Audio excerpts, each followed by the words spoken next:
दोनों के ठेले थे। महेश का नारियल पानी का ठेला था और नीरज का आइसक्रीम का ठेला। रोज सुबह 9 बजे दोनों अपने ठेले को लेकर निकल जाया करते थे और फिर पार्क के बाहर अपना ठेला लगा दिया करते थे। महेश नेक दिल इंसान था जो दूसरों की मदद करता था। पार्क के बाहर एक गरीब भिखारी बैठा करता था। महेश उसके लिए रोज घर से खाना लाया करता था। ये लो चचा, ऊपर वाला तुम्हें बरकत दे बेटा। महेश को गरीबों की मदद करना पसंद था। वहीं नीरज खुदगर्ज था। अरे भाई महेश, ये तुम रोज रोज इस भिखारी को खाना क्यों लाते हो? ये तुम्हारा कोई रिश्तेदार थोड़ी ना है जो तुमने इसकी जिम्मेदारी उठा ली है। अरे भाई, बेचारा गरीब है, मुझसे बन पड़ता है, इसलिए इसकी मदद कर देता हूँ। लेकिन ये सब फिजूल के खर्चे हैं। तुम्हें तो पैसे की बचत करनी चाहिए भाई। वैसे भी तुम खानदान वाले हो, तुम्हारी बीवी बच्चे हैं। हाँ वो तो है, लेकिन इस छोटी सी मदद से मुझे नहीं लगता कि मेरा खर्च कम हो जाएगा। ऐसे भी गरीबों की मदद करना या ना करना, ये तो सबकी अपनी ख्वाहिश होती है। और उसी वक्त महेश के ठेले पर खरीदार आ गए। अरे भाईजान, 2 नारियल पानी दे दो। जी जनाब। महेश नारियल पानी दे ही रहा था कि दूसरे खरीदार आ गए और देखते ही देखते खरीदारों की कतार लग गई। कुछ ही घंटों में महेश के आधे से ज्यादा नारियल फरोख्त हो गए। ये सब नीरज देख रहा था। मालूम नहीं इसके नारियल पानी में क्या है, फौरन सारे नारियल फरोख्त हो जाते हैं और यहाँ मैं सुबह से खड़ा हूँ, मेरी तो एक भी आइसक्रीम फरोख्त नहीं हुई। नीरज को दिल ही दिल में महेश से हसद हो रही थी। दोपहर तक महेश के सारे नारियल खत्म हो गए और वो घर की जानिब रवाना हो गया और यहाँ नीरज हसद से राख हुआ जा रहा था। आज मैं इसका कुछ करके ही रहूंगा। रास्ते में महेश को एक और गरीब खातून नजर आई।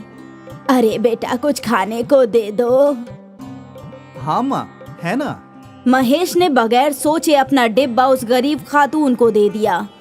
ऊपर वाला तुम्हें बरकत दे। ज़ईफा खातून ने महेश को दुआएं दी और वो अपने घर चला गया। रमा, आ गए आप? आज बहुत जल्दी आ गए। हाँ, सारे नारियल फरोख्त हो गए और हाँ, आज मैंने अपना डिब्बा एक मुफलिस ज़ईफा खातून को दे दिया। ठीक है, कोई बात नहीं। वैसे भी मैंने खाना पका लिया है, आइए साथ में खाते हैं। हाँ, ये हाथ गाड़ी यहीं लगा कर आता हूँ। ठीक है। रोज की तरह महेश ने वो हाथ गाड़ी अपने दरवाजे पर लगाई और घर के अंदर चला गया। शाम के वक्त महेश नारियल खरीदने के लिए निकला और उसने नारियल खरीदकर अपने घर के बाहर ही रख दिए। अरे रमा, आज तो रोज से दुगना नारियल खरीदा है। इतना सारा वजन उठाकर मैं थक गया हूँ, थोड़ी चाय बना दो। हाँ। उसी वक्त नीरज अपना आइसक्रीम का ठेला लेकर घर पहुंचा।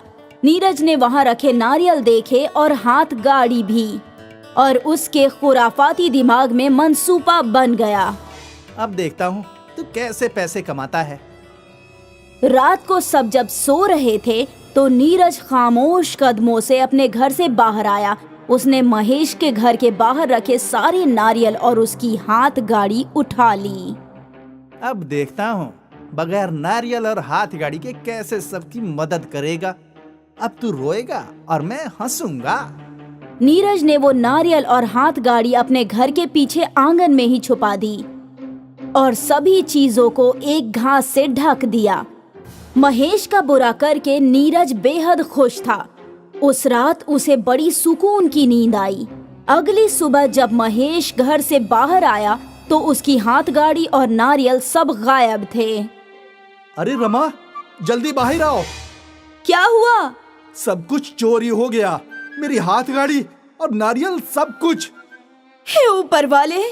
नारियल खरीदने के लिए मेरे पास पैसे भी नहीं है। अब हमारा क्या होगा? महेश ने अपना सिर पकड़ लिया और रमा भी परेशान थी। आप एक मर्तबा पुलिस स्टेशन में जाकर शिकायत कराइए, हमें हमारी हाथ गाड़ी जरूर मिलेगी। एक बार चोरी हुई चीज भला किसी को हासिल होती है क्या? तो अब हम क्या करें? मालूम नहीं, देखता हूँ कहीं से पैसों का इंतजाम होगा तभी नारियल खरीद कर फरोख्त कर सकता हूँ। हाँ, यही वाजिब होगा। परेशान महेश एक साहूकार के पास गया। हुजूर, मेरी हाथ गाड़ी चोरी हो गई है और नारियल भी। मुझे कुछ पैसों की जरूरत है। पैसे तो मैं तुम्हें दे दूंगा, लेकिन तुम्हारे पास गिरवी रखने के लिए क्या है? फिलहाल तो मेरे पास कुछ नहीं है, लेकिन मैं वादा करता हूँ कि मैं हर माह आपके पैसे लौटाता रहूंगा।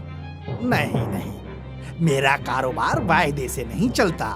कुछ गिरवी रखने को हो तो ले आओ और फिर पैसे लेकर जाओ। महेश मायूस हो गया। उसके पास गिरवी रखने के लिए कुछ भी नहीं था। न मेरे पास सोना है, न एक खुद का घर। अब मैं भला क्या गिरवी रख सकता हूँ? हे भगवान, मेरी मदद करो। महेश इन्हीं ख्यालों में खोया चलता रहा। चलते चलते वो पार्क के पास आया। उसे वहाँ वही ज़ईफ शख्स नजर आया। आज महेश के पास उसके लिए खाना नहीं था। महेश ने पास के ठेले से कुछ समोसे खरीद लिए और फिर उस गरीब को दे दिए। माफ करना, आज मैं तुम्हारे लिए घर से खाना नहीं ला पाया। कोई बात नहीं, आज तुम खुद परेशानी में हो बेटा। तुमने मेरे लिए इतना किया है, यही बहुत है। ये लो। उस ज़ईफ शख्स ने महेश के हाथ में एक हाथ गाड़ी का खिलौना रख दिया। ये क्या है? इसे घर ले जाओ। ये क्या है? इसका इल्म तुम्हें कल होगा। ठीक है, ऊपर वाला तुम्हें हमेशा बरकत दे। महेश वो हाथ गाड़ी का खिलौना लेकर अपने घर आ गया। कुछ हुआ क्या? नहीं, साहूकार ने भी कर्ज देने से इनकार कर दिया। और हाँ, ये देखो। महेश ने अपनी जेब से वो हाथ गाड़ी का खिलौना निकाला। ये क्या है? अरे, जिस मुफलिस ज़ईफ शख्स को मैं रोज खाना खिलाता हूँ ना, आज उन्होंने मुझे ये दिया है और कहा है कि ये क्या है, इसका इल्म तुम्हें कल ही होगा। इस छोटी सी हाथ गाड़ी को हम यहीं रख देते हैं, देखते हैं क्या होगा। फिलहाल मुझे बेहद भूख लगी है, चलिए खाना खाते हैं। हाँ ठीक है। पूरा दिन महेश और रमा इसी जद्दोजहद में रहे कि वो कैसे पैसों का इंतजाम करें। और यहाँ इनके मायूस चेहरे देखकर नीरज बेहद खुश था। ये हुई ना बात। इस रात भी नीरज चैन की नींद सोया, लेकिन अगली सुबह जब वो घर से बाहर निकला तो उसका आइसक्रीम का ठेला एक छोटे खिलौने में तब्दील हो चुका था। और यहाँ महेश के घर में करिश्मा हो गया। जब महेश और रमा उठे तो उनके सामने एक नई हाथ गाड़ी थी जिस पर बहुत सारे नारियल थे। हे भगवान! वो छोटी सी हाथ गाड़ी इतनी बड़ी कैसे हो गई? कुछ वक्त बाद महेश अपनी नई हाथ गाड़ी लेकर बाहर निकला और ये देखकर नीरज ने अपना सिर पकड़ लिया। मैंने तो महेश का बुरा करना चाहा था, ऊपर वाले ने मेरे साथ ही बुरा कर दिया। नीरज ने महेश का बुरा चाहा, लेकिन महेश को जादुई नारियल का ठेला उसकी नेकी की वजह से हासिल हुआ। नीरज को अपने बुरे काम का बुरा फल मिला और महेश को अपने नेक काम का अच्छा फल। इसलिए कहते हैं, जैसा करोगे वैसा भरोगे।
शुभम और रवि दोनों भाई थे।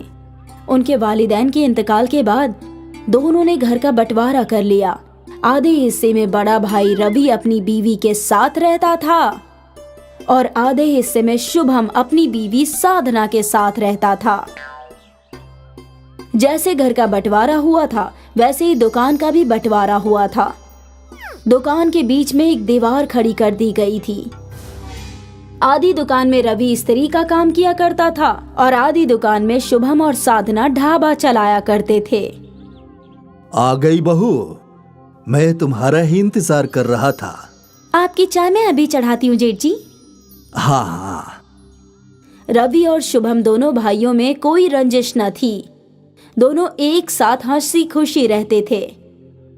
भाईजान कल सुबह घर पे मुर्गा पकाने वाले हैं, आ जाना आप। हाँ हाँ, तेरी भाभी से छुप कर आ जाऊंगा। अरे जेठ जी, मैं आपके लिए और भाभी के लिए भी मुर्गा पका दूंगी। ना ना ना ना, ऐसा ना करना।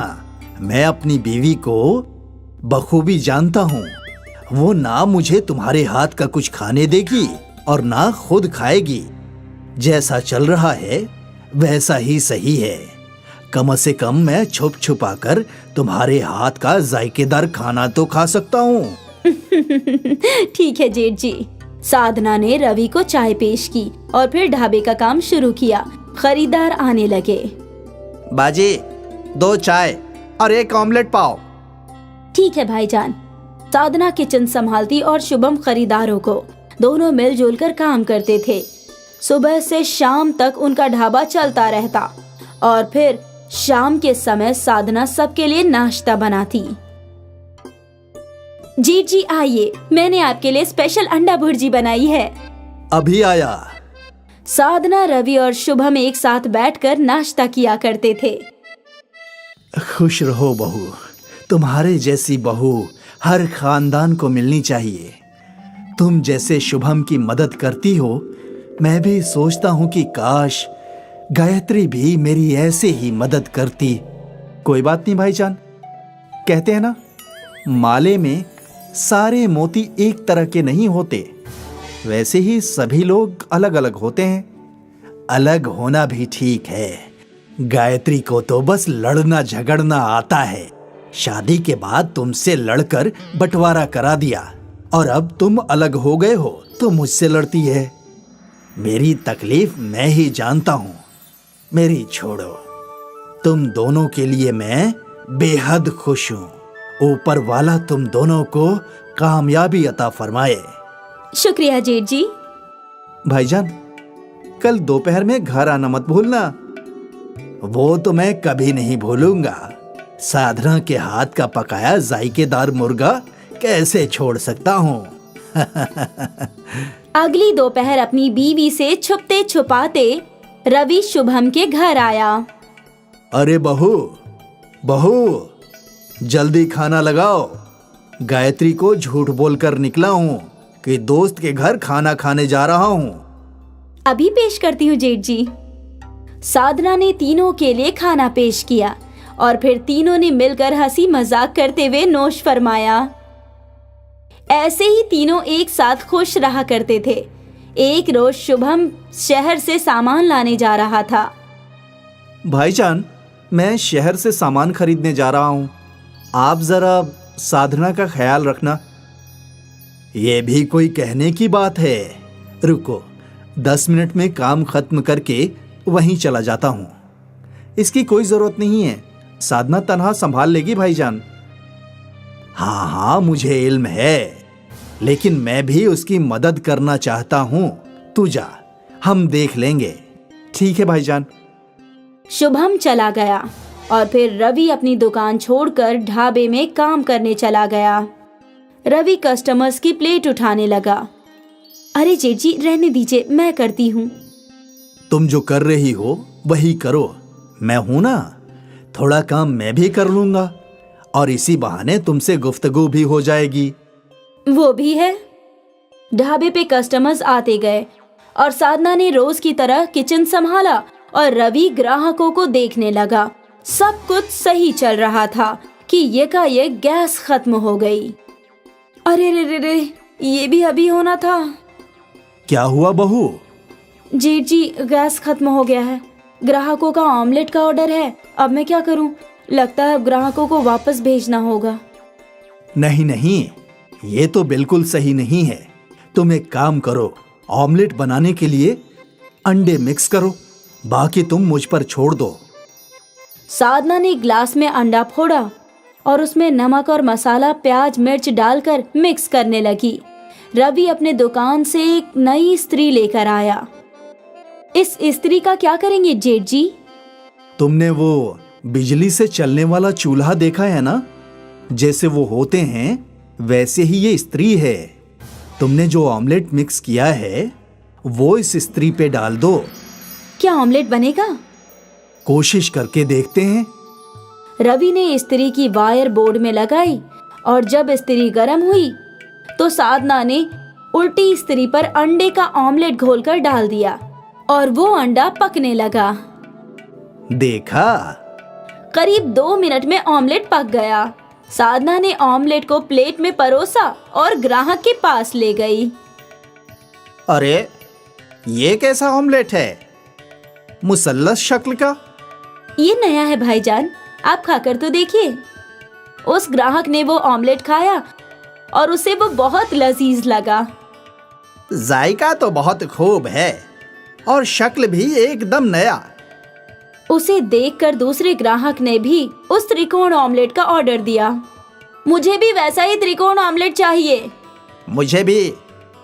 साधना स्त्री पर त्रिकोण ऑमलेट बनाती गई और ग्राहक चाव से उसे खाते गए। कुछ घंटों बाद शुभम सामान लेकर लौटा तो ढाबे पर लगा मजमा देखकर हैरान रह गया। अरे ऐसा मजमा क्यों? ये मजमा जेठ जी के स्त्री वाले ऑमलेट के लिए है। स्त्री वाला ऑमलेट?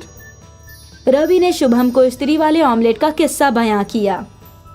अरे देख, मुसल्लस ऑमलेट खाने के लिए कितना मजमा लग गया है। वाह भाईजान, आपने तो कमाल कर दिया। और फिर तीनों मिलकर ग्राहकों को ऑमलेट देने लगे। त्रिकोण ऑमलेट वाला ढाबा मशहूर हो गया। साधना और शुभम सोशल मीडिया पर वायरल हो गए। एक रोज रवि अपने घर पर नोश फरमा रहा था। तुमने साधना और शुभम की तरक्की के मुतालिक सुना क्या? सिर्फ सुना नहीं, देखा है। उसके ढाबे पे इतना मजमा लगा रहता है ना कि कभी कभी ख्याल आता है कि काश हमारा बंटवारा नहीं हुआ होता, हम दोनों एक साथ कमाते, मेरे पास भी बहुत पैसे होते शुभम की तरह। क्या हम एक मर्तबा शुभम से इसके मुतालिक बात कर सकते हैं? क्या बात करूं? आप कह दीजिए कि दोनों दुकान वापस जोड़कर बड़ा ढाबा खोलते हैं। लेकिन अगर फिर तुमने झगड़ा किया तो? मैं पागल थोड़ी हूँ जो आती हुई लक्ष्मी को रोकूंगी। ठीक है। रवि तो दिल ही दिल में बेहद खुश था। वो तो कब्ल से ही यही चाहता था। कुछ रोज बाद दोनों दुकानें जुड़ गई और ढाबा बड़ा हो गया। शुभम, रवि और साधना मिलकर ढाबा चलाने लगे। स्त्री वाले ऑमलेट की वजह से न सिर्फ उनकी आमदनी में इजाफा हुआ बल्कि उनका बिखरा हुआ खानदान भी फिर से एक हो गया था, जिसमें सविता नाम की एक खातून और उसके फर्जंद थे। अपने शौहर के अचानक इंतकाल के बाद घर का पूरा बोझ सविता पर ही आ गया था। 2 फर्जंदों की परवरिश और पढ़ाई लिखाई में ही उसकी सारी जिंदगी गुजर गई। लेकिन जब उसके बच्चे बड़े हुए तो सविता को एक बड़ा फैसला लेना था। अरे सविता बहन, तुम यहाँ आओ, अंदर आओ। क्या हुआ, सब खैरियत से तो है ना? श्रीधर भाईजान, आप जानते तो है ना, मेरे दोनों बच्चों की बड़ी मुश्किल से परवरिश की है मैंने। अब उनके शहर जाकर कॉलेज की पढ़ाई का वक्त आ गया है, लेकिन मेरे पास इतने पैसे नहीं है कि मैं दोनों को आगे पढ़ा पाऊं। अगर एक बेटे को नहीं पढ़ाया तो उसके साथ नाइंसाफी होगी। ऐसे में मैं क्या करूं? तुम पुरसुकून हो जाओ और ये बताओ कि दोनों में से होशियार कौन है? मेरा मानव ज्यादा होशियार है। वैसे तो अतुल भी ठीक ठाक पढ़ लेता है, लेकिन मानव पढ़ने में ज्यादा अच्छा है। तो फिर बस, मानव दोनों में से बड़ा है और होशियार भी। तुम उसे शहर पढ़ने के लिए भेजो और अतुल को अपने पास ही रखो। मेरी जान पहचान में एक हलवाई के यहाँ नौकरी खाली है, मैं उसे वहीं मुकर्रर करवा दूंगा। श्रीधर की बात सुनकर सविता को तसल्ली मिलती है। वो मानव को बाहर पढ़ने के लिए भेजती है और अतुल को हरिया हलवाई के यहाँ नौकरी करने के लिए लगा देती है। अतुल को ना पढ़ पाने का अफसोस तो बेहद था, लेकिन अपने घर की हालात से अच्छी तरह से वाकिफ था, इसलिए उसने आगे पढ़ने की बिल्कुल भी जिद नहीं की। वक्त ऐसे ही गुजरता रहा और 3 साल बाद मानव को एक बहुत बड़े फूड चेन में सीनियर मैनेजर की नौकरी मिल जाती है। अम्मी, ये लो मिठाई खाओ। मेरी प्लेसमेंट एक बड़ी फूड चेन में मैनेजर के लिए हो गई है। किसमें हो गई है? फूड क्या? फूड चेन में अम्मी। जब कोई शख्स अपने होटल अलग अलग शहरों में खोल लेता है, उसको फूड चेन कहते हैं, है ना भाईजान? बिल्कुल सही फरमाया तूने। 5 सितारा रेस्तरां में अम्मी बहुत अच्छी तनख्वाह मिलेगी। धीरे धीरे हम सब शहर में शिफ्ट हो जाएंगे। थोड़े महीनों में मानव की तरक्की जूनियर से सीनियर लेवल पर हो जाती है और वो अतुल और सविता को शहर ले जाता है। अम्मी, कल मेरे बॉस रात को खाने के लिए आ रहे हैं। जब मैंने उन्हें बताया कि मैं अपने पूरे खानदान को यहाँ ले आया हूँ, तो वो बेहद खुश हुए। अरे वाह, तो बुला ले उन्हें, आखिर हम भी तो मिले तेरे बॉस से। लेकिन अम्मी, तुम तो बीमार हो, तो फिर खाना कौन बनाएगा? तुम फिक्र मत करो भाईजान। जब तुम पढ़ रहे थे तो मैं हरिया हलवाई के पास बहुत काम सीख लिया है। तुम देखना, ऐसा खाना बनाऊंगा कि खाने के साथ उंगलियां भी चट कर जाएंगे। लेकिन एक बात का ख्याल रखना अतुल, बॉस 5 सितारा रेस्तरां के मालिक हैं। खाना उसी के हिसाब से होना चाहिए। आप इन सब बातों की जरा भी फिक्र मत कीजिए भाईजान, बस काम पर तवज्जो दीजिए। देखना, खाना खाते ही आपकी डबल तरक्की पक्की। कहते ही सब खिलखिला उठे। अगले रोज अतुल खूब दिल लगाकर बहुत सारे जायकेदार खाना बनाता है। भाईजान, लगता है आपके बॉस आ गए हैं। मैं दरवाजा खोलता हूँ। नहीं नहीं अतुल, तू रहने दे। बॉस क्या सोचेंगे कि कैसे कपड़े पहने हैं इसके भाई ने। मैं खोलता हूँ दरवाजा। और सुन, तू अंदर ही रहना, ज्यादा बाहर निकलने की जरूरत नहीं है। अतुल ये सुनकर काफी मायूस हो जाता है और बिना कुछ कहे अंदर जाकर डाइनिंग टेबल सजाने लगता है। आइए जनाब, आइए। अस्सलाम वालेकुम मानव।